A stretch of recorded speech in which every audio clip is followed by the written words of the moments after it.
Hang Sangria. Hope you're Savia. This is your boy N-O-R-E. What up, is DJ EFN. And this motherfucking Drink Chance podcast. Make some noise! And right now, we got the West Coast on. Motherfucker who took Death Row. He's a super legend. On his fucking back and rode it. Then when y'all niggas try to front, he went to New Orleans. That's right. And got motherfucking po' boy sandwiches and went platinum on you motherfuckers. And then he went back to the West Coast and showed y'all niggas who's real king of the motherfucking West Coast. And right now we talking about the legendary, the honorable, the dude who steps up for black people and black people's rights and gangsters affiliated life. Right now, we're talking about the legendary, the honorable Snoop Dogg. Make some noise! So Snoop, here's a toast to the boogie. Yes. The right way. So Snoop, I want to start off by saying, I seen this march that you guys recently just did. It was you and Game, and the reason why it was so acceptable and so relatable to me is because both of you and Game are both a part of the same culture that I'm a part of, and then but in y'all hood, it's a separation that divides y'all, but y'all came together. Yes. So I want you to break that down for us because Well, a lot of times we brainwash not to know because it's a blueprint that's printed before we even able to read, walk, or talk.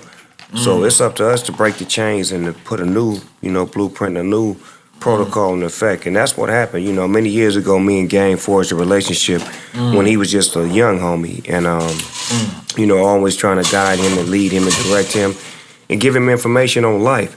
Right. Because I didn't ever want to see him go down the wrong path that I went down as a youngster because I didn't have nobody giving me no advice. So I was always giving him advice. And, one day we just said, we fed up with all of this, police brutality and all this shit that's going on. We was really fucking fed up to where we really wanted to do something. So when he called me, I was ready for him to tell me, let's go fuck up some shit. But he hit me with some, dog. So it was his idea? His idea was, he called me and he was distraught. I really wasn't even paying attention to the news and shit because it was niggas getting killed every day. So it was like okay, whatever. Yeah. Right. But then it would hit him so hard in the heart that when he called me, and he was like, "Dog, I'm lost. I don't know what to do. I always come to you. I want to fuck up some shit." I'm like, "Nigga, I do too." Then I was like, "Damn, I can't lead him like that. I never led him down a dark alley. I always gave him a light." So I was like, "Look, call me back when you figure out what you want to do. Put a plan together. Get some protocol and some structure, and whatever you want to do, hit me up." He hit me about 2, 3 in the morning. Was like, "Nigga, we gonna meet up downtown LA at 5 in the morning, and let's just figure it out when we get there." When we got there, I came there in my gang attire, ready to go to war. Yes, you was. Yeah. Yes, you was. Yes, you was. And once we got there, then he figured out what he wanted to do. Once we got there, then he laid the plan down and ran down the speech and said, "We want to go to the police department and reintroduce ourselves and let them introduce themselves to us and build some sort of dialogue." And the mayor's department was a part of that from the beginning? Or? No. Let me tell you how was that? Let me tell you how the spirit worked. Game figured out what we was gonna do when we got there in the morning. His spirit was, this is what we gonna do. We're not gonna go down there. We're not gonna mash them. We're gonna talk to them and build a relationship. So as we walking down there, the police escorting us because we built a relationship with them before we even started. They escorting us to the headquarters. When we get there, we don't even know, but it's a graduation for all of the new recruits that's about to hit the streets. I heard about that. You guys didn't even know that was going down. It's amazing that these are the new guys that are about to hit the streets, and they need to get an understanding with us who are on the streets, not just me physically, but the people who actually live in these communities that you're going to be pulling over and talking to. So build a bond with them, and it was just beautiful that happened. And then the mayor and the chief of police was there, and when they heard me and Game came in peace, they was like, you know what? We want them to come talk to us behind closed doors. And they let us come behind closed doors. And we vented, and we conversed, and we set up a date and a time to reestablish a relationship. And we followed up, and they did some more things 2 or 3 days ago. So it's building that dialogue between the community, the leaders, and the police and the mayor. And that's what needs to be happening. You know what I'm saying? Because in your opinion, right, Is that what you feel like is should be happening, is the communication? Because when I grew up, right, Snoop, I grew up and the nigga that was patrolling the hood was also the nigga that was fucking Tamara. Yeah. You know what I'm saying? Yeah. Like, but now the nigga that's patrolling the hood come from, Buck Creek, whatever. He not from our He not from around, so he automatically nervous. He don't understand our dialogue. He don't understand our communication. Right. Like, I grew up with police. Not saying that I worked with them, but we had somebody from the hood who always had an understanding with them to where they wouldn't just come in there and just bogart and just beat dogs to us. If they wanted somebody, the homies would be like, look, we ain't gonna help you get him, but we damn sure not gonna, do nothing to prevent you from getting him. And at the same time, it's like now, if you don't have no communication, the police are scared. When they pull up, they automatically just drawing down. When it should be, let's get an understanding. This man's trying to go home, whoever he is. Right. He may have a family just like you, so let's communicate with him first and find out what he's going through. Because you don't have to always have a negative approach. Because you never know, this man may be going through the same shit you going through. Now, is this something you guys are gonna do ongoing, or is it just a one time? It was a spur of the moment for me, because like I said, I was ready to do something bad, but the spirit told me to do something right, and through that we built a relationship with the police department. So now it's dialogue going on in LA. And that's half the battle, because before another shooting happens in LA, we'll have some sort of communication with the chief, with the mayor. So it's like, look, even if we do get, like some of the homies that was there, now they can say that, look, I got the mayor's number, I got the chief's number, so hold on before you bust on me. Before you go through, Yeah, and it's like, just that small second is all it takes to take somebody's life or to save somebody's life. And just the images alone from that meeting was crazy. Yeah, let's big that up right now. Let's make some noise for the goddamn images. And I also want to shout out Best Buy Liquors. They provided the liquor right now. Snoop Dogg is drinking some rosé. He ain't drink rosé, and he drinking it out of Drink Champs cup. Best Buy motherfucking liquors, man. You know what I'm saying? They got about 4 locations in Miami. You know what I mean? Kendall, 2 in Kendall. You know what I'm saying? I don't know how to pronounce that. Naranja, and then Florida City, man. Go check out my people at Best Buy Liquor. Yo, Snoop, man. So listen, man. Mary Jane. Let's talk about that right now. You know what I mean? Because we did talk about, that's positive. So let's make some noise for Snoop being positive. Goddamn it. But now let's break. All gangbangers do all that. When they get old, they go positive. Yeah. They said the last level of hustling is preaching. You know what I'm saying? I like so, that. But Mary Jane, I'm a weed connoisseur. I brought all my weed guys to come over here and make sure they treat you like a guinea pig. Listen. I got some shit from California that'll blow every nigga head off. You never smoked nobody. Do you remember when we was in the hotel room? I was doing a what documentary. We came up there and this nigga smoked. Yo, my OG homies was like, yo, you let Snoop smoke the shit out of y'all niggas. Like, yo, we quit. We was like, yo, we don't want to smoke no more. And Snoop, you remember that? We was in the hotel. Come on, nigga. I'm still the same. Yo, my nigga smoked us out, man. All my OG niggas they wouldn't talk to me no more. When I went back to the Yeah. Yo, Another you really satisfied customer. So we seen the reincarnation movie. Yes, sir. And you also went out there with your own weed as well. Yeah. Is that something that Snoop has to do? Is bring your own weed? You know what? Certain parts of the world don't have my flavor, and I gotta have. It's like you can't eat. You can't eat what they eat if you ain't used to eating what they eat. Right. You know what I'm saying? It's like somebody who got to roll with his own chef or got to roll with his own personal trainer. That makes sense. That's like my chef and my personal trainer all in one. The Gangsta Gumbo. Goddamn, let's make some noise for that. Goddamn it. So was Miami Crippy ever any good for anybody? Wait, I don't know. Miami good. Crippy. Yeah. No, Miami got good. I ain't even go front. Maybe 4 years ago, Miami started stepping their game up when a lot of players started migrating out here.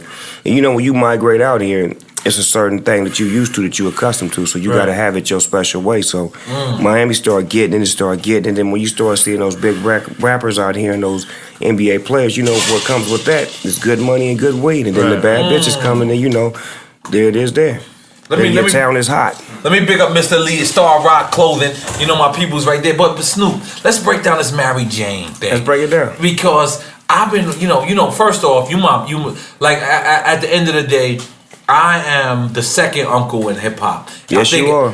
No, I might be the third. I think it might be Uncle Luke, Uncle Snoop, and then You're Uncle right. Nori. Give it up to Uncle And Luke. then Uncle, Right. yeah. We gotta give it to Luke. He's Yeah, the we first gotta get it to Luke. I told Uncle Murder, you the little uncle. All right, so but that's Murder, my you nigga. climbing, you climbing, Murder, That's you my nigga. climbing. You climbing, Murder, you climbing, But cuz. first it's Uncle Luke, Uncle Snoop. Yeah. And so now, so I always follow your career. Me and you, contrary to popular belief, where the LA, and the New York.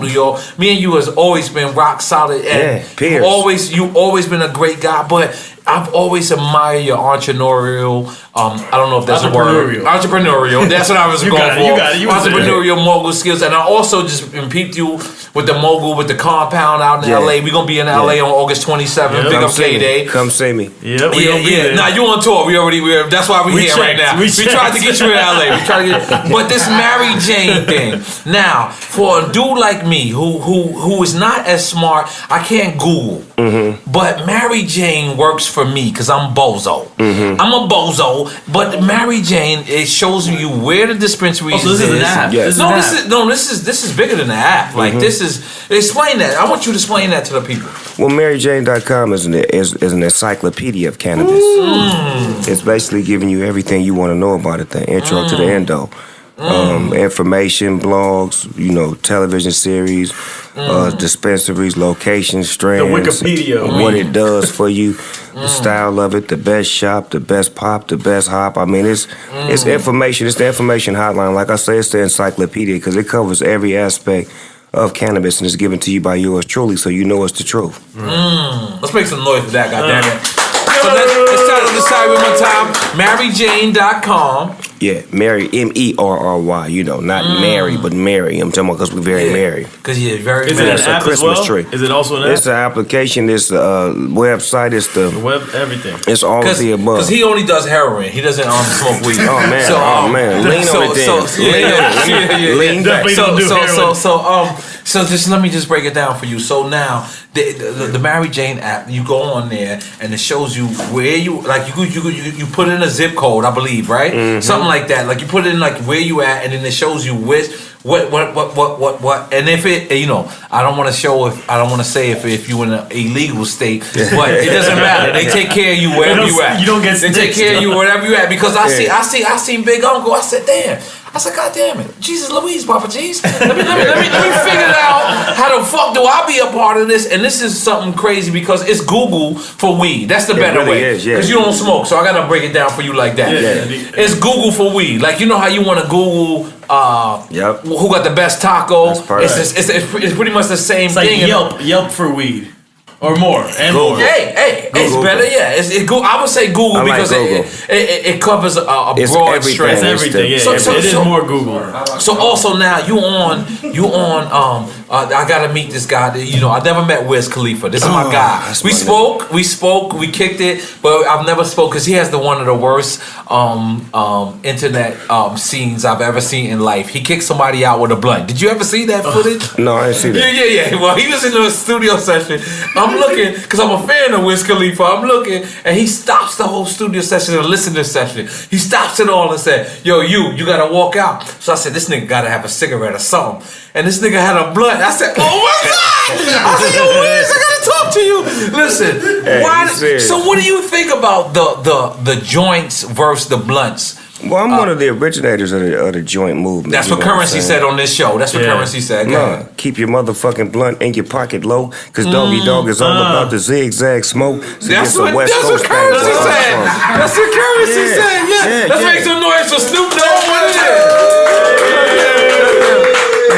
is? I know my shit, you know what I'm saying? But at the same time, it's like, when I was introduced to the blunt, first person to ever introduce me to a blunt was Bushwick Bill. When we was working on the Chronic album. My nigga, the midget. Yeah, Let's make some noise for him. Goddamn it. That nigga is intelligent as a motherfucker. He's a stack of knowledge. So he rolled up the blunt. Shit, so he get us high with the blunt. I'm like, okay, that's cool. The next time was at the Poetic Justice rap party.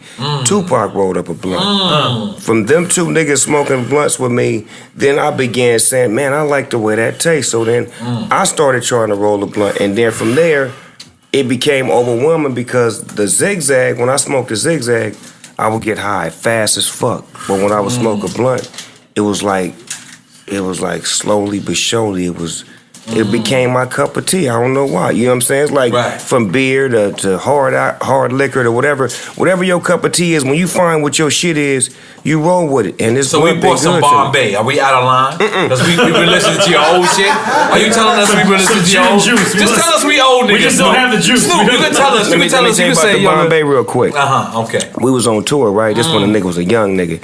So we only was fucking with Seagram's Gin or Tanqueray. Nigga, we walked up in the store, nigga, and we seen some blue gin. Nigga was like, cuz, they got some Crip gin, cuz. So we bought this shit and started drinking it. I think it's like 99 proof or 100 proof. How many proof is it? I don't know. It's fucked up proof. How many proof? Fucked up proof. Say what it is. 47%. Hell nah. Oh no, 94 proof. You goddamn right. Knock it off. Knock it off. That thing was 94 proof. And once we seen that, we was like, nigga, 94, we taking this to the head. We didn't mix it with no juice. It's 94 we was straight drinking Crip juice. So that's not gin and juice? No, that's Bombay. That's Crip juice, nigga. We was drinking that straight. Now that you say that, right? You say Crip juice, right? Now, I'm gonna be honest. My first time being to LA, I color coded everywhere I walked. Meaning, if I was on La Cienega, I dressed according to La Cienega. If I was on, Roscoe's Pico, and I forget what was the other thing. Pico and Fairfax. Okay, yeah. If I was on there, I dress code. The only time I never dress code is when I went to Long Beach. Because you already knew. It was a full city of Crips. Real. And y'all niggas wear whatever the fuck y'all want to wear. Let's make some noise for Long Beach. But look, let me tell you how I met. This is how I meet Nas.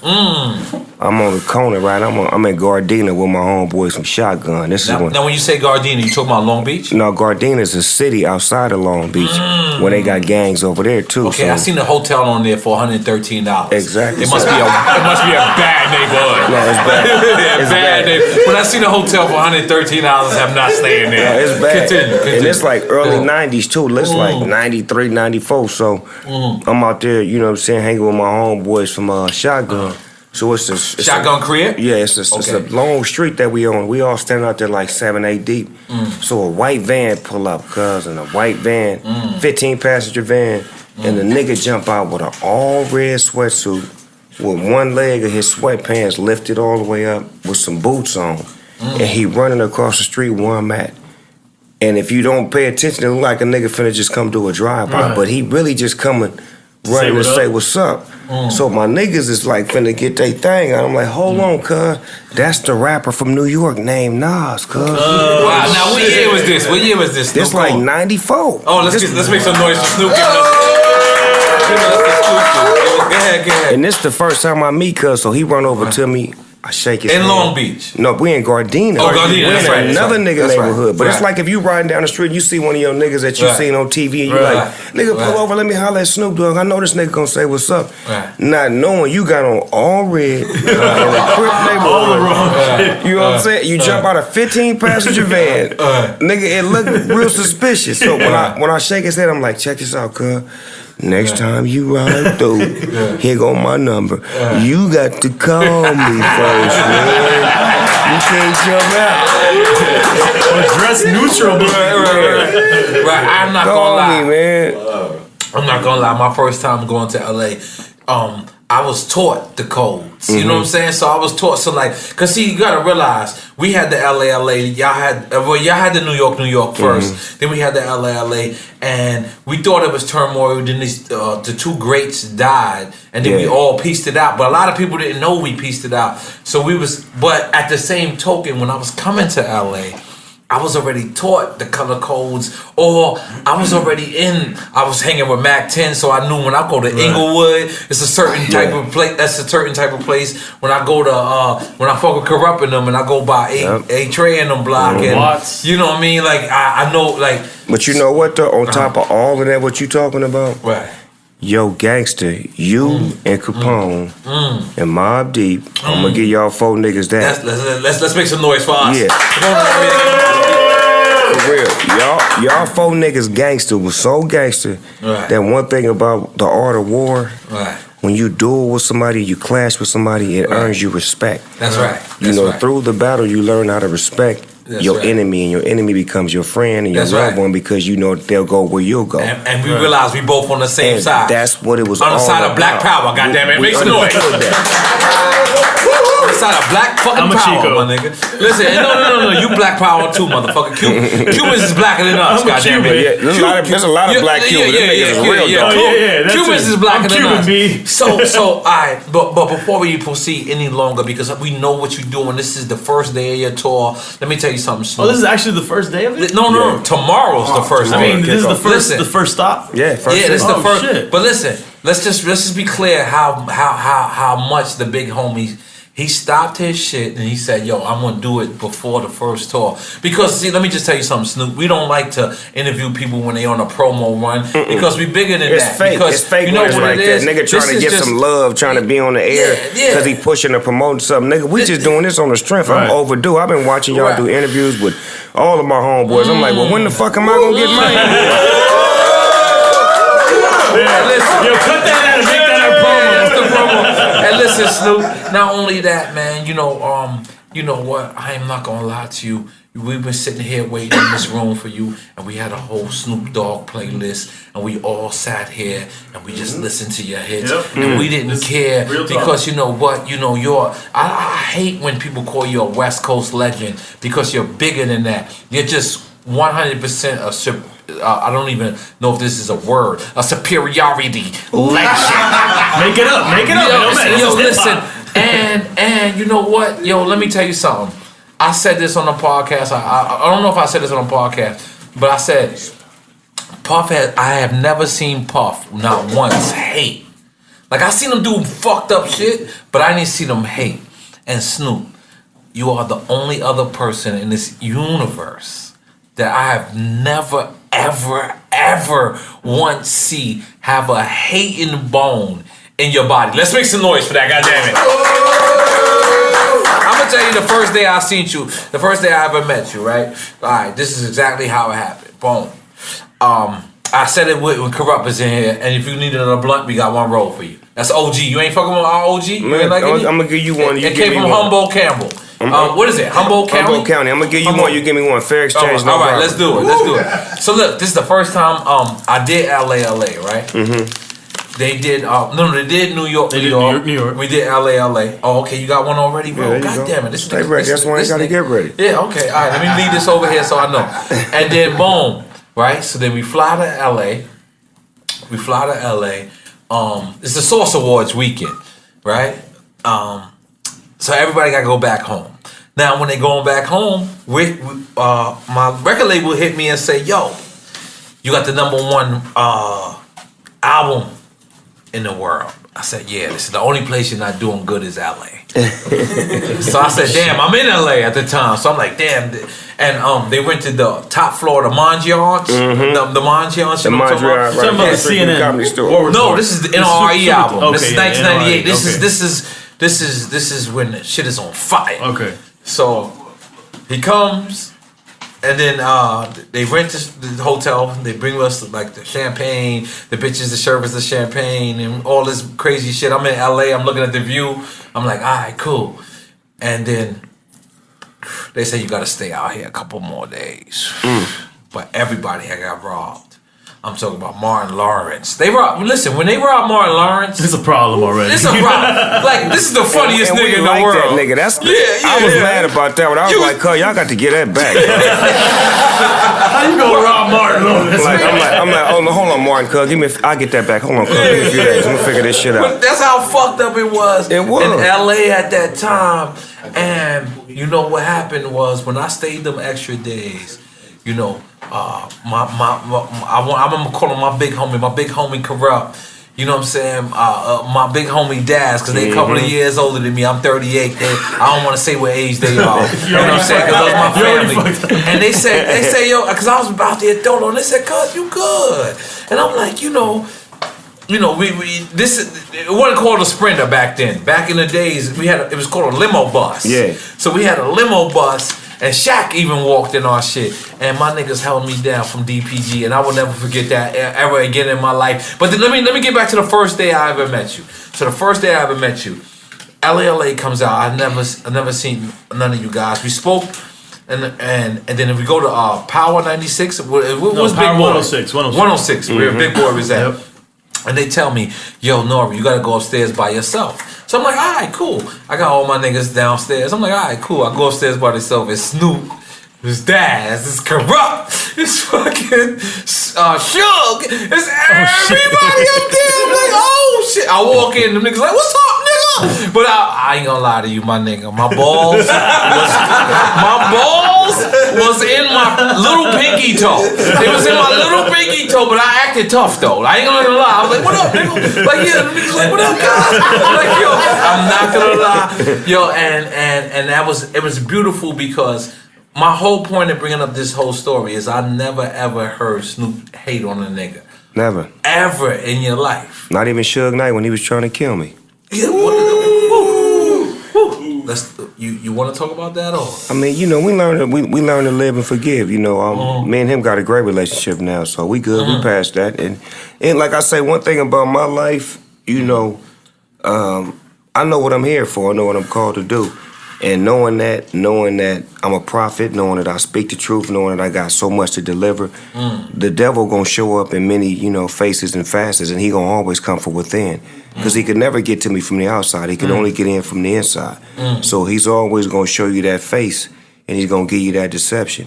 But at the same time, it's my job to continue being me and to educate and elevate and not to try to persecute when he down or to kick him when he down, but to lift him up and to give him the spirit of love that he gave me when I didn't have a position to be a rapper, to be a voice, to be what I am. So I always took that in mind, and you know, even when I was able to build my team up and be strong enough to where I could do something to him, I didn't want nothing to happen to him, you know what I'm saying? Because I'm not gonna lie. No, but what was the worst time with Suge? During the No Limit time?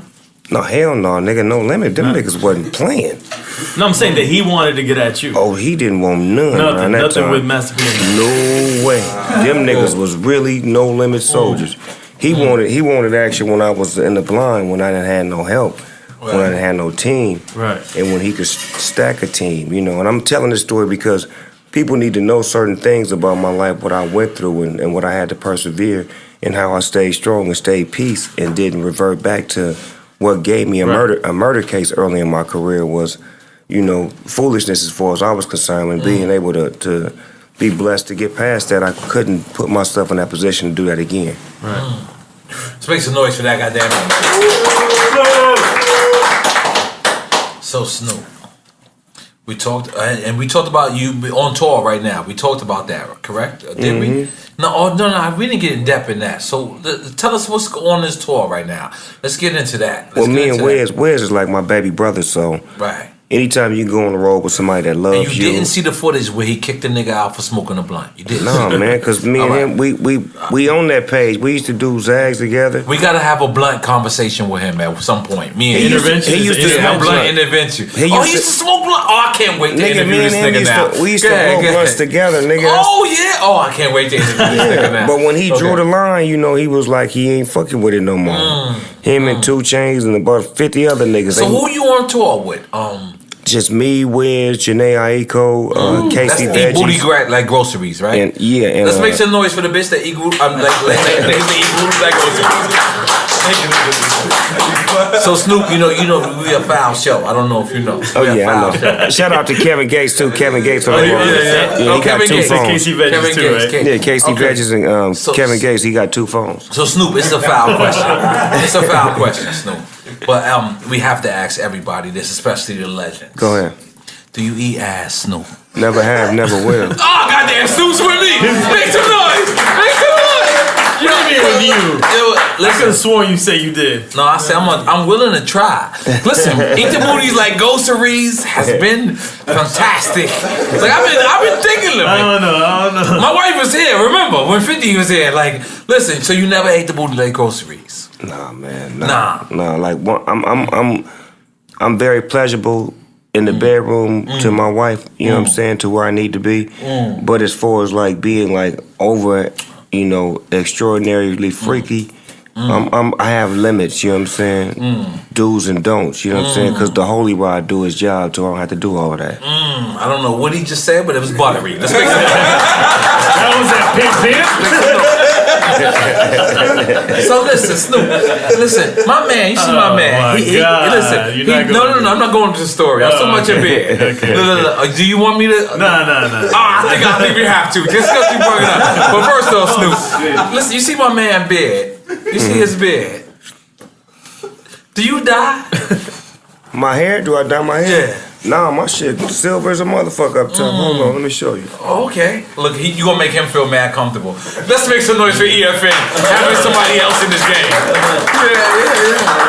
Yeah, my shit silver as a motherfucker. Okay, Snoop. I'm sorry, because he brought it up. It's only because he brought it up. I didn't bring it up. Niggas, my hairstylists be wanting me to wear it just for men and some shit. I'm like, I don't fuck with that shit. I ain't finna be painting my shit no different colors. Okay, Snoop, this is a story we ran on this podcast way too much, but it's fucked up. This is the last time we tell the story. This is the last time we tell the story. All right, this is my friend. Yo, this is the last time we tell the story. All right, yo, you very serious right now. Calm down.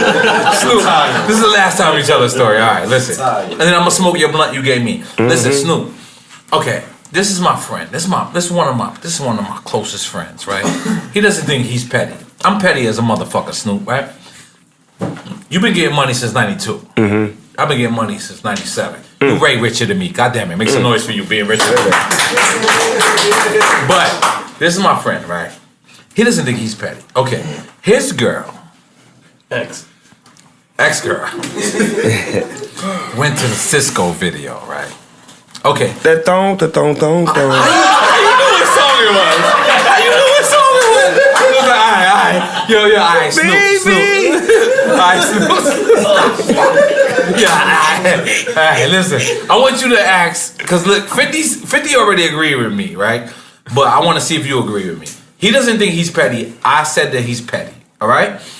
His girl went to the thong, the thong song video. She didn't go to it. She was going to the thong song video. She was one of the video and chicks. She asked him, she told him, I'm going to the thong. And he you making cut her up off. a story that you want to No, make I'm up sorry, right Snoop. I'm playing with the facts, okay? Drunk facts. So, he found out his girl was going to the Cisco video, and he cut her off. Was he petty, or was he right? That's petty, dog. Let's make some noise, David. He told the wrong story, though. He told the wrong story. Now you want me to tell you the other videos she went to? Which one? Everybody fuck with me. Come on over here. She also went to the Big Pimpin'. Okay, one more video, Sue. Uchiwali. Wow. Okay, and now, doing all this process, he texted me the other day, and he said, she also went to, come on. Your video, Nori. But he cut her off early at Cisco. He did make the right decisions. He did, because she, as you can see, her track record proved that she was moving her way up to a Snoop Dogg video. Yeah. And hold on. I wouldn't doubt if she was in a Snoop Dogg video. And if she would have made it to a Snoop Dogg video, they would have got dick down. Let's just keep it real. Yeah, because behind door number 1, there's one dick, and behind door number 2, there's 2 dicks. Exactly. I already knew it was going down. I was out of there. Let's make some noise for EFN not caring about this. EFN, baby.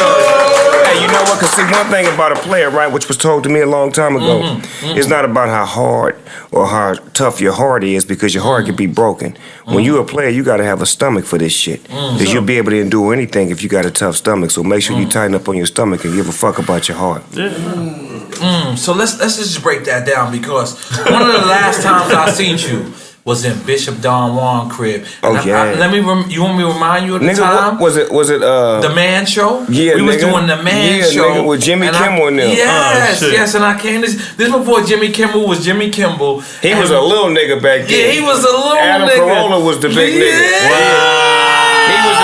He was the nigga in the passenger seat. He was the passenger seat nigga back then. He was still dating homegirl Silverman? Nah, he didn't even know the bitch then. He didn't even know her. Damn. He was nothing, man. Wow. And what happened was I had went to see Snoop. It was some crazy shit in New York, and then we went and I went to LA, and he said, "Yo, come to Bishop crib." And Bishop had already gave me a famous player card. I'm not gonna lie. From the story of your girl, I can tell you never got a famous player card. My friend, I love you, man. Come on, let me. But it's a famous player card. It's a gold card with a serial number that's it's a serial to number. you and you only. Yeah, to you and you only. And I had that. And let's make some noise for me having a player card. And the last time I seen you, we was in Bishop Darmon crib. So you invited me, and I'm not gonna lie, that's the only time because see, I'm a rose guy. I'm and that's the only time. Bishop Darmon, he had so much champagne. Moet. Oh my God. The king of Moet. He was buying them $30 a case. You get like, yeah. That's when we had the little homie that was getting that hookup. And I'm gonna be honest. That's the only time I thought in my mind I smoked you out because you quit at one point. You don't remember? You chilled. Okay, let's make some noise. I did win. He beat me in New York and I beat him in LA. It was a 20-second timeout. Yeah. Because I ain't gonna lie, Snoop was looking at me like, "Cuz you don't have to buy no more." And I bought every weed, every nigga that had weed in there, and it was doing a show called The Man Show. It was The Man Show. That's what it was. The Man Show. Adam Carolla and Jimmy Kimmel. Yeah, I was there, my brother. Yeah, and so Snoop, man, let's just take it back. Your first album. I'm gonna be honest. We loved NWA so much in the East Coast. Now I'm gonna speak from a New York perspective. That's and right. EFN, I would love for you to speak from a Miami perspective. But we loved NWA so much, and then when the Fuck the Police had came out, and this shit was happening, and then remember the first cop ever killed was in Queens with Fat Cat and Pappy Mason, the parole officer. The first cop that ever got killed was in Queens. Contrary to popular belief, whatever be, and then Fuck the Police came out, and I'm gonna just speak for me. For me, when first time I heard Fuck the Police, first time I heard Straight Outta Compton, I was scared of Compton because I thought Compton was a jail. Cause remember, the last time I heard something was Rikers Island, Right. and it symbolized Rikers Island from Coogee Rap. So when I heard Straight Outta Compton, I thought these niggas was talking about jail. Right? This is real shit. This is my own personal life. I'm not speaking for the East Coast, I'm speaking for me. And then we got to realize what NWA was. And NWA, and we realized gangbanging. We realized this was something totally different. And then it disappeared for quite some time. And then all of a sudden, it's this record called Deep Cover. Classic. How did, I don't know, just take it from there for me. This is the blunt you roll for me because I'm smoking. Yes, sir. Well, Deep Cover was, it was a situation where we was in the studio. But you remember the time period I'm talking about, where I'm talking about where NWA, and then you just burst out of nowhere, and I wanted you to take it from there. I apologize. I don't want to cut you off. They've been killing me for this. It wasn't like nowhere. It was like I was on the sideline watching NWA, getting ready, getting my shit together. Now, before I let you go, now, in the movie, it was like you just walked in the crib and Deep Cover was playing. Was that like, did that happen in real life? You just walked in the crib and Deep Cover beat was playing? In the studio, in the movie, that's how it was predicted. Well, some of the movie was, of course, made to be a movie. But we want to know the real life. Actuality, it was a scenario where we were staying with Dre at his house, the same little house that you seen in NWA where, where the G Thing scene was, where he didn't have no furniture, it was just a studio. And one morning he was on his way to go work out. And before he left, he was like, he put this beat up and he was like, I need you to write something to it. Suge gonna call you and tell you what it's about. So when he leaves, Suge called me about an hour later and he like, Doggy Dog, I got these people on the phone from Sony. It's a movie called Deep Cover. It's about an undercover police officer. I need you to freestyle for about, 25, 30 seconds, and then I want you to, cut it off like you cutting it down, and I'm gonna just tell you I'm gonna call you back. I'm like, all right, cool. So he called me back. I put the beat on. He like, I got him on the phone. Let him hear it. So I start busting a little bit, and I turn it down like, he like, all right, we're gonna call y'all back. Boom, he called me back. He like, nigga, write the song. It's about an undercover police officer. It's called Deep Cover. Cool, so I write the whole song. Dre come back, he listened to it, he like, I don't really like it, I'm like, nigga, well, fuck it. So he ended up saying this shit. This nigga don't like it, he hates the record. Right. So he lay it down, we do our shit, he put his little twist on it. A couple of weeks later, nigga tell me, yeah, we gonna do a photo shoot, come pick up a couple $100. So they give me like $200-300. I go to the swap meet by White Sox hat. Now, was this swap meet on Slauson and Crenshaw? No, I went to Compton swap meet. Okay, I didn't fuck with that one. I'm from Long Beach. Compton was closer. Okay. So I went to the Compton swap meet and bought the outfit that I had on, thinking it was gonna be a photo shoot. Then when I get there, niggas is like, it's a video. Yeah, niggas like, okay. And the first scene is, I'm like, scene. And the last time you spoke to him, he said he hated it. He hate the record to this day. Oh my God! Stop, Snoop. Stop! Don't give us that, Snoop. We only performed that record probably 10 times my whole life. Wow. I got to see it one time. Get the fuck out of here. I've never beefed that. He don't like that record. Like, that's not one of his. And he don't understand that record, like you said, that's the birth of the rebirth. Because me, as a child in New York, that was our shit. Like, we kind of, in my era, we kind of related to NWA more than what African Bambaataa and X-Clan was doing at that time. Like, I kind of identify with with LA music or the NWAs more. Me, I'm just saying me. I can't claim the East Coast right now. I gotta claim me. And then that tension was that attention was voided.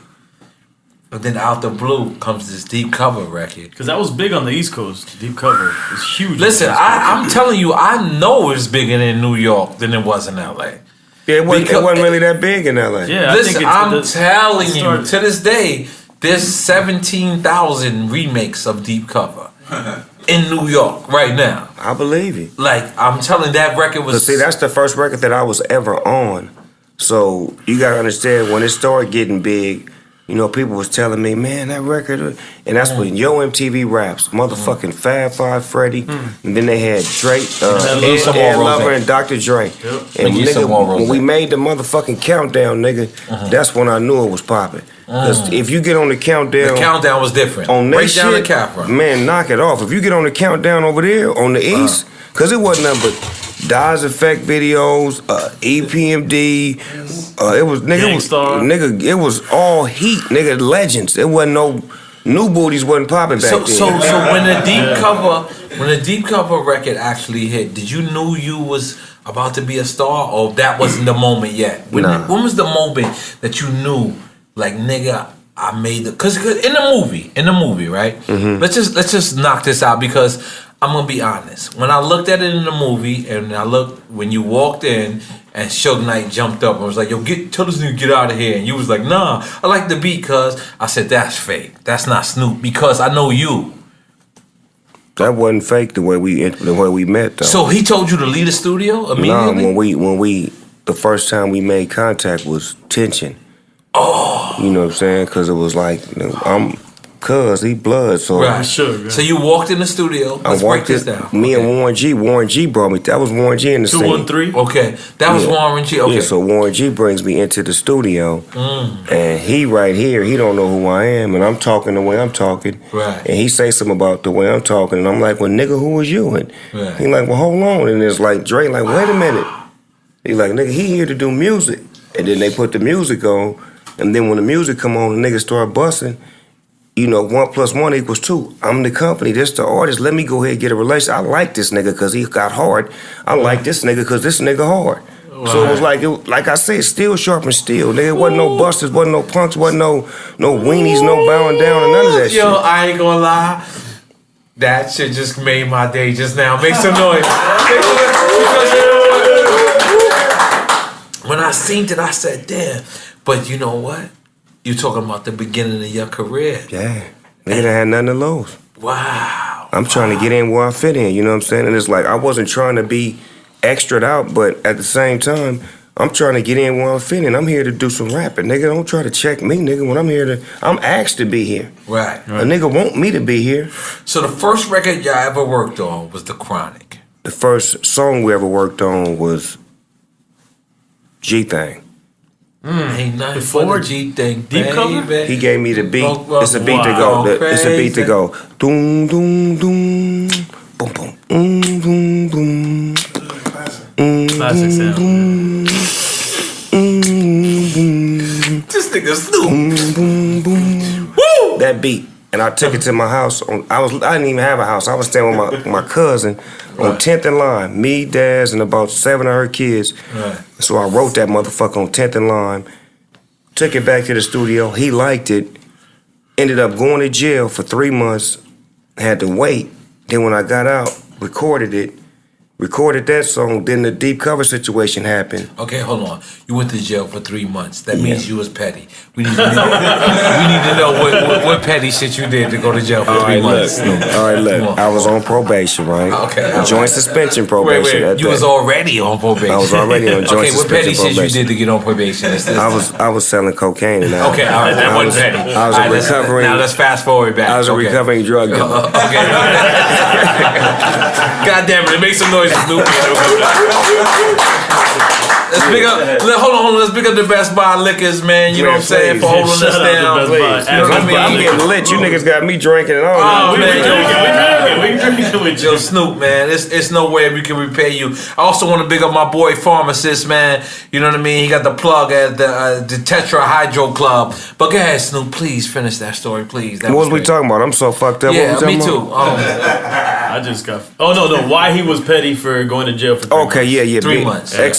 Recovering ex-drug dealer. Yeah. Right. So now this time I'm on probation, right? So I'm working with Dr. Dre. My probation officer know what's happening, but he don't know what's happening. Okay, because ain't nothing came out. So time out. You was working with Dr. Dre on parole. Let's make some noise for him. Yeah. That wasn't petty. And this is when that was real. No, this is when Dre was leaving Ruthless Records, trying to figure out what he was gonna do. Okay, go ahead. You get what I'm saying? So it's that stage right there. So now I'm fucking with Dre and doing my thing with him, writing behind the scenes, trying to create whatever we gonna create. We ain't even call it Death Row Records. We call Future Shock Records right now.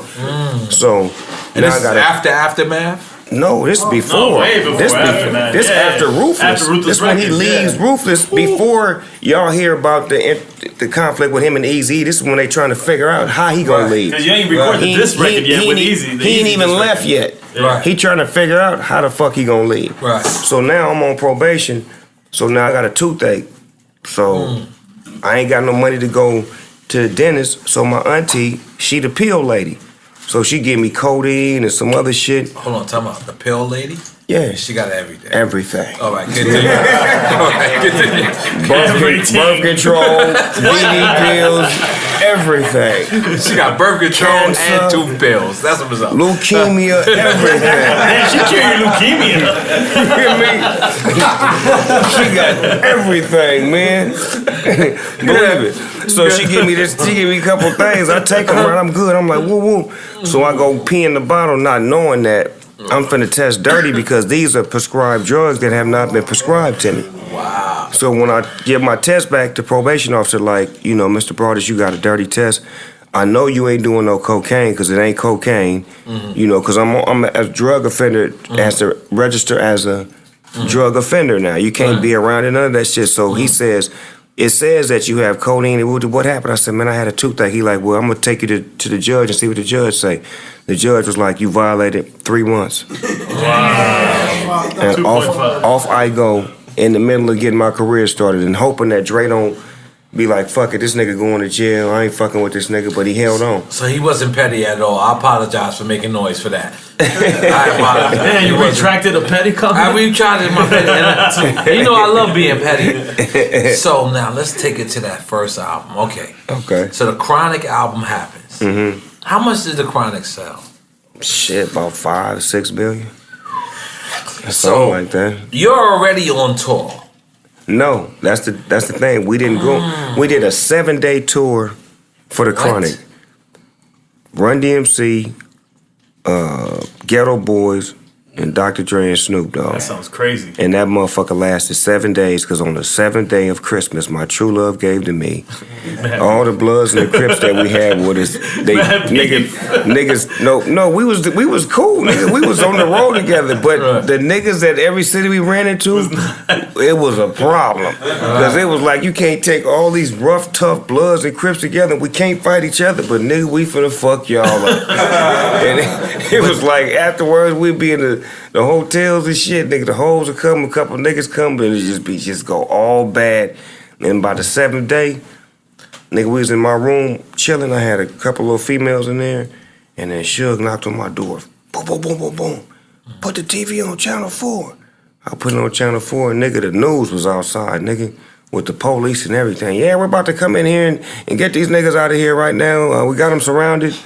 And that nigga Suge, that's why I love his gangster head. Because that nigga found a way to get me, him, and Dr. Dre out of that motherfucker. We ran through a back window, ran across the freeway. Nigga got us a motherfucking rental car, drove to the next state, got a private plane, and flew the fuck up out of there. Make some noise for that.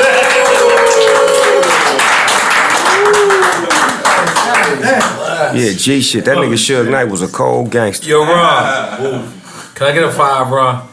God damn it, Ron. Can I shout you out? Come on, Ron. Listen, we got 1 million people listening. I'm lying.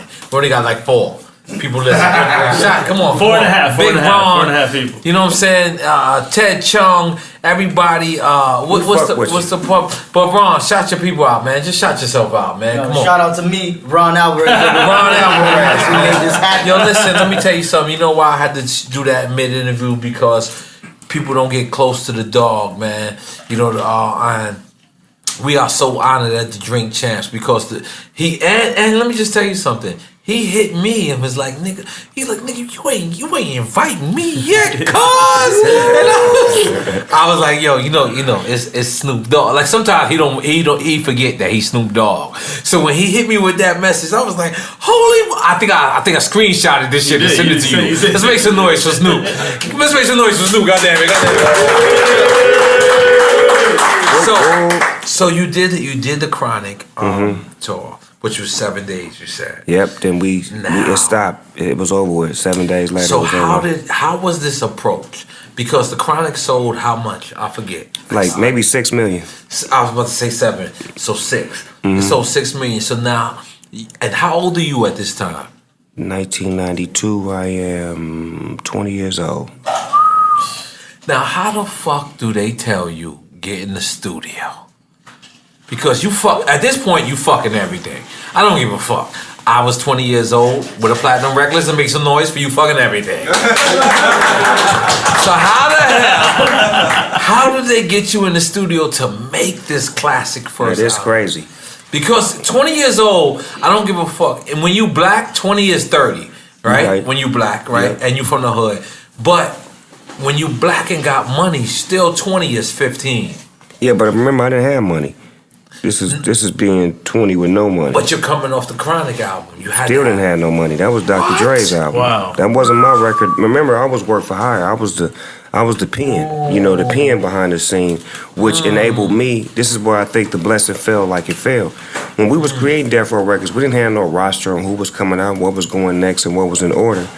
It was pecking order. We put ourselves in position, meaning that once Dre album was being worked on, whoever was the dopest, the hardest, the one that people wanted to see and hear next was going to position himself to get a solo deal.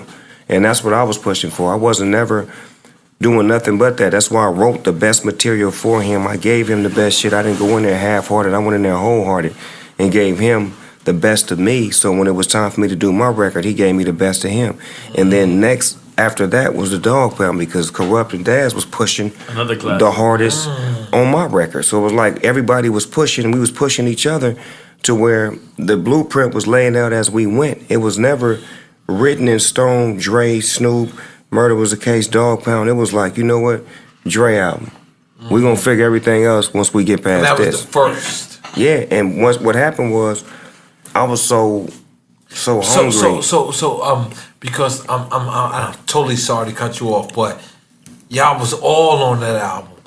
But you was the chosen one. I wasn't the chosen one. I was the one that worked the hardest. For it, yeah. Like, didn't nobody choose me. So y'all all came, when you say Warren G brought you out to the studio, because Warren G was Drake's Warren G was half-brother. the plug. He was the plug.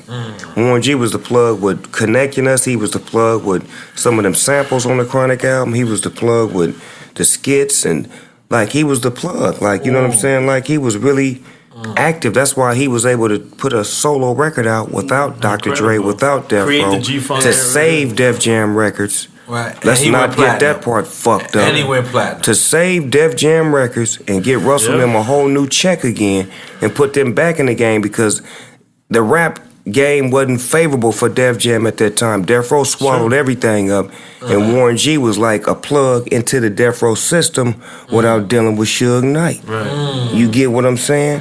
And that's real business right there. And Russell can identify with that, and it's proven that that was a move that put Def Jam back in play to give niggas deals again and for niggas to eat again because they were back as considered being hot because they had Warren G, a 3-4 million record seller on his own without them niggas, basically without us, but with us. Because we was just behind the scenes, we just wasn't visible. So now, Long Beach, right? Of his first album. This first album, I heard that you said, after the Chronic, first I heard that you said, in the Chronic, y'all all stayed at the same house. And and then, now going to this first album. First album, I got an apartment in Hollywood, 1 bedroom. We call it the Dogg Pound, $500 a month for rent. I'm barely paying rent. Talking about in Hollywood? In Hollywood. Damn, Where's this place out? I need this shit right now. Like that. Where's this?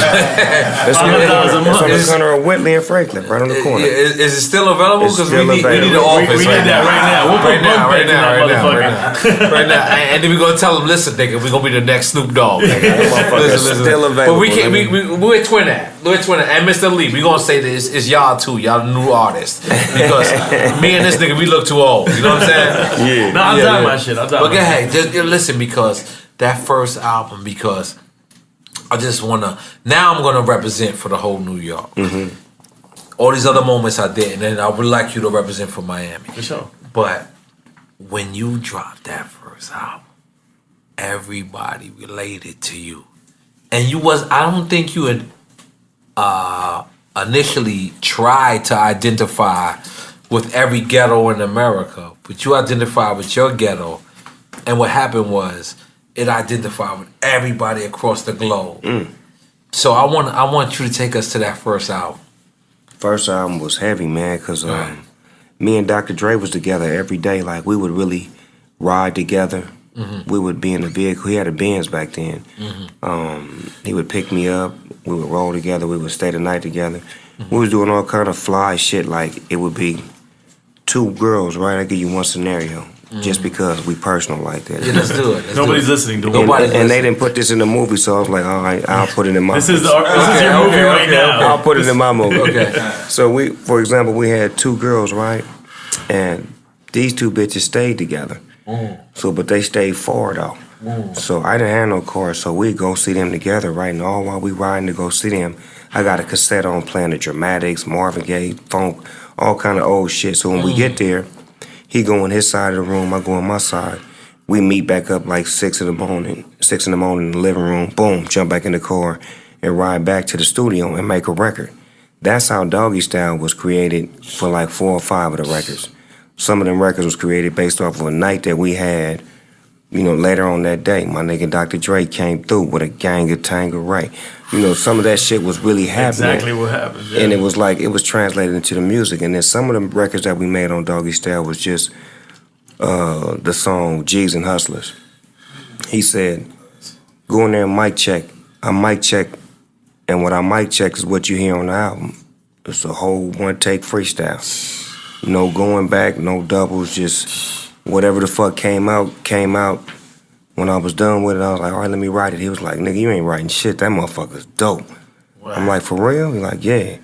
Played it back for me, let me hear it. I was like, fuck it. Came out just like that. Same with the Shiznit.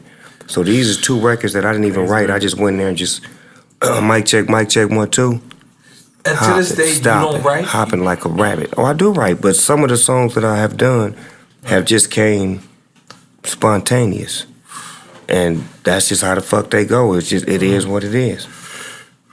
Like one of the craziest records on mixtapes, because that's my claim to fame, mixtape DJ. Doggy Style Remix. I loved that record. When I was a mixtape, I was like, I needed to hunt the record down. I got it.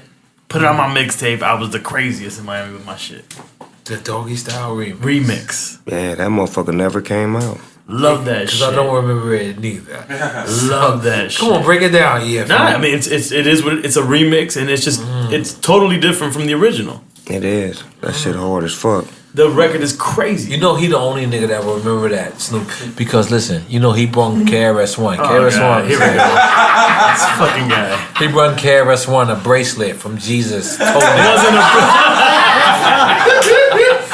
in 1431. BC? Was it BC or AD? Yeah. AD. BC, Listen, he remembers everything, Snoop. So that first album, okay, you go in the studio, because now Death Row is the shit, right? Yeah, we popping now. We lightweight popping. The Chronic got us lightweight popping, because one thing's for sure and two things for certain. The East Coast wasn't really like fucking with West Coast entirely until my record came out. Like you're entirely true. Let's make some noise for him. Got that? Right? No, because you know why? We understood NWA, but then there was people in between y'all. Like, you know, but let's not forget, the East Coast might be misrepresented, because there's their East Coast as New York, and then down south Miami, we East Coast too. Yeah, but one thing about the West Coast, the East Coast to us has always been New York. That's the Mecca. Right. Like we've always looked for them for approval. Right. If they don't give you the stamp of approval, if you can't get on Hot 97, and Flex don't drop a bomb, which was the problem for a while. If Angie Martinez don't give you an interview, if Ed Love and Dr. Dre, Fab Five Freddy don't say what's happening to you, if certain shit they got to happen. Right. You understand 100%. me? Or you ain't official like a referee with a whistle. And we felt like that from the South too. The South Right. couldn't get y'all did. No, but y'all was considered the East and y'all ain't even know it. Nah, we couldn't get it. New York was the Mecca. No, but the West Coast is considered the East. Snoop just said it. Leave him alone. Nah, he didn't say that. He did not say that at all. He didn't say that at all. No, he did not. Let me get away with it. So, okay. This album comes out. You work on your first album. Yeah. The Source Awards happened. I'm gonna be honest. I was in jail when the Source Awards came out, but I have to big you up because one day I was in Harrisburg, Pennsylvania, right? And I go to the stage. The promoter say, "We don't got the rest of your money," so I was like, "All right, cool." So I'm gonna leave. I leave. The promoter gets on the show and says, "Nori don't fuck with y'all." He said, "Y'all don't have enough money for him to perform," and he throws down the mic. So I was going outside anyway. All the crowd come and they rush my car. So I get out the car and I'm like, "Y'all niggas don't got love for Nori?" Y'all niggas don't got love for and everybody was like, "Yo, nobody can do," but I got that from you. But that moment. That's cold. That moment in East Coast history, because we loved you and we. That's why y'all didn't kill nobody. Let's keep it 100, nigga. Since we gonna keep it 100, everybody always asks me about that scenario, that situation. But the truth of the matter is that a lot of lives could have been taken if that strategic play wasn't played. You know what I'm saying? Because it was a gangster. Speaking of gangsters, getting the respect and the mutual respect of let us get up out of here safely. Because we understand the dynamics of what's going on and what's taking place. But let's not, have some casualties of some unnecessary motherfuckers that don't need to be. And that's what it was. In the art of war, anytime, countries go to war, they always have a conversation. It's always two leaders or two motherfuckers that's going to chop it up before they actually push the button and do their thing. Right. And they never just drop the bomb like Hiroshima. Let's keep it real. You knew East Coast had love for you. I did. You knew it. Because your confidence in which you said it, you was like, "Yeah, I ain't got no love." I was in jail, like that nigga know what he talking about. Listen, this is real shit. At that moment. I'm listening because at the end of the day, He was West Coast Mobb Deep. He could have rolled out with the Bloods. He could have rolled out with Snoop. But you got to realize in which the man did it. He came out by himself. He did have a Yaka the Mean. Yeah. But he did have a Yaka the Mean. Because I didn't know what the next move was. Because you know what? Listen, it's just like what I did. I knew some of the most records I ever sold is in this area. Mm-hmm. There's no way. There's no way. Like, I mean, honestly, like, you had to say to yourself, there's no way, like, everybody here bought my record. Yeah. You had to sell 800,000 at least just in New York. Man, they love me, man. And they loved you. That's a fact. And I felt that. Like, the first time I felt the New York love, I did a show called the Rosie Perez Show. And that motherfucker, it was EPMD, and it was Pete Rock and CL Smooth, cuz. Wow. And I swear to God, I was so infatuated with the fact that I was actually performing with them niggas. And I even put some boots on, nigga. I don't even wear no motherfucking boots. I was like, nigga, I'm gonna dress like these niggas, nigga, and come out here and fuck it up. And when I finished doing my shit, them niggas came in my trailer, nigga, and we smoked and we chopped it up. And that's when I really said, you know what? New York, fuck with us. Nah. Cause these niggas came in the trailer and they talking to us. We loved you. And that's why I was glad. Like, at that moment, like I said, I was in jail, but at that moment, I was so glad of your stance because you wasn't speaking for a West Coast nigga. You was speaking for an artist. Mm-hmm. And what I mean by that is, if you love me, you love me. That's like, yo, if I fucking perform in a KKK rally, nigga, if you fucking my music, just let me leave about this motherfucker. Look, you fucking my shit, I'm gonna perform and let me get the fuck up out of here. Yeah, let me walk. You know what I'm saying? But Snoop, man, you know, your history is so historic. Your history is so impeccable, in my opinion. It's like, you know, continuously you have made yourself relevant. You just dropped a new album. Yeah, Kool-Aid. Let's get into that new album. Now it's Kool-Aid, and it's purposely spelled with a C. Yeah, cuz. All right. Of course. Have we learned anything here? Let's break that down. What's going on with this new album? Well, this new album is just me finding my way back home again, you know, getting back on my gangster shit, you know what I'm saying?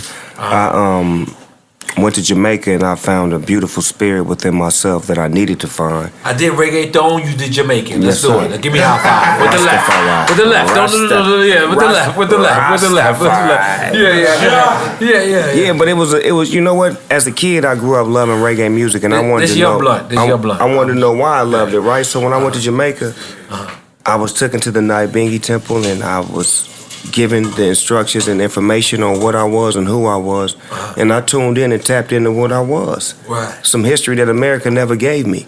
But you did bring your own weed. Oh, I had to do that. Cause you heard that Jamaica had dirt. Let's keep it real. I did too.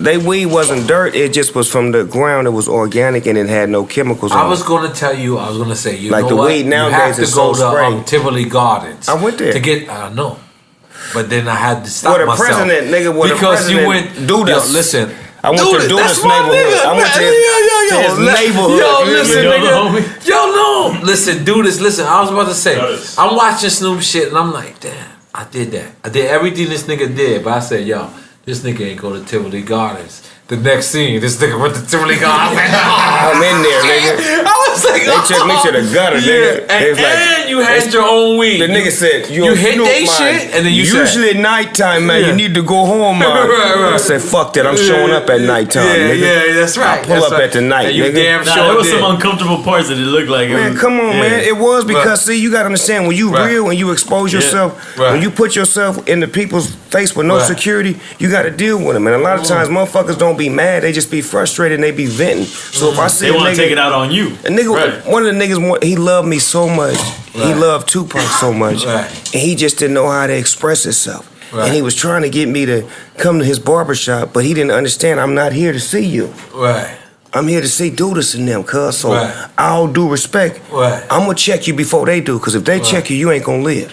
So I checked him for them, because the way they was gonna check him, it was gonna be an unpleasant checking. Right. You understand what I'm saying? It's like if you got guests at your house and somebody show out when you got guests, how you gonna do him? Exactly.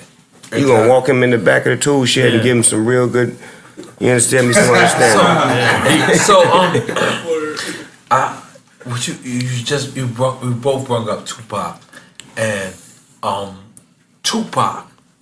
I don't even want to ask you the first time you met Tupac. I want to ask you Tupac on death row. Hey, yo, Has, stop that right there. We can't give them no more. Woo! They gotta wait for another week, man. You sure about that? I'm 100% sure. That's it. No more. Throw some water on this computer. All right. Listen, man. Stay tuned for next week. We got Snoop D-O-double-G. Part 2. And in between the week, we gonna hit y'all with some random episodes. Bonus joints. With some real legends. Drink champ shit. So stay motherfucking tuned. We getting drunk.